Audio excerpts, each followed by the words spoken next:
Giving 10% of your money to the church is not in the Bible. What is there will surprise you. Hi, I'm Jeremy. I'm a deep skeptic, also a pastor.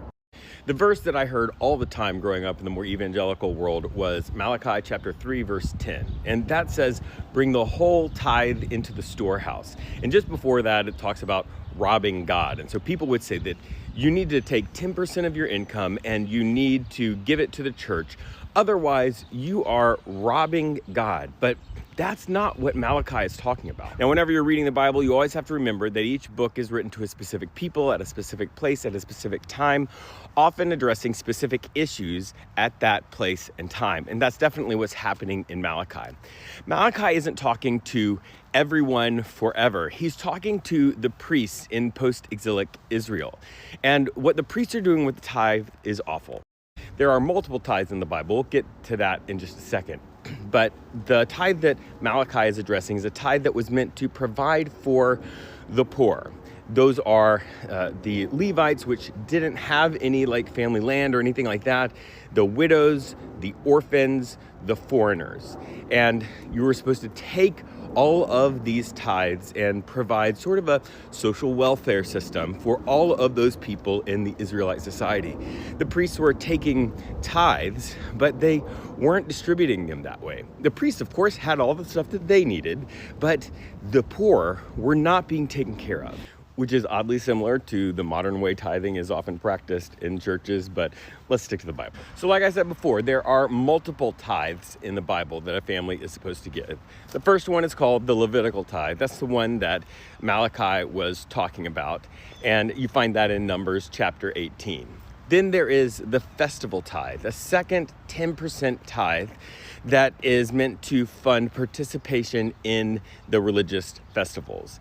And then there is a third 10% tithe that is assessed every 3 years that is called the poor tithe, and that was to give even additional resources to provide for the poor in the Israelite society.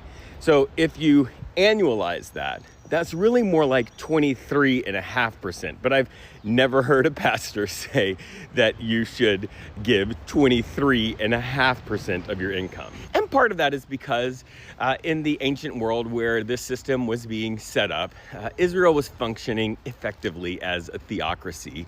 So there wasn't a social welfare system like most countries have in the modern world. That taking care of the poor and the immigrant and all of that was the role of the church. But if you want to take this ancient system and bring it into the modern day and try to extrapolate a percentage, it's not going to be 23.5%. It's not even going to be 10%.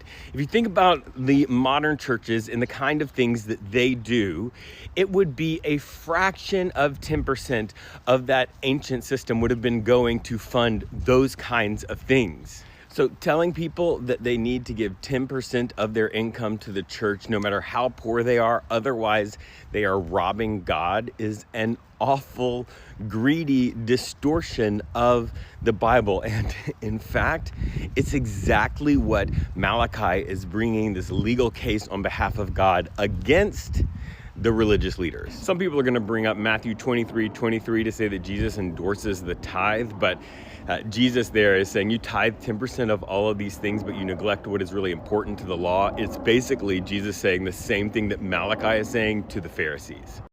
So no, the Bible doesn't say you need to give 10% to the church. However, if you are attending a church, if you are part of a church, if you are using all of those programs, it's important for you to help fund those things, just like it's important for you to help fund any nonprofit that you believe in and are taking part in.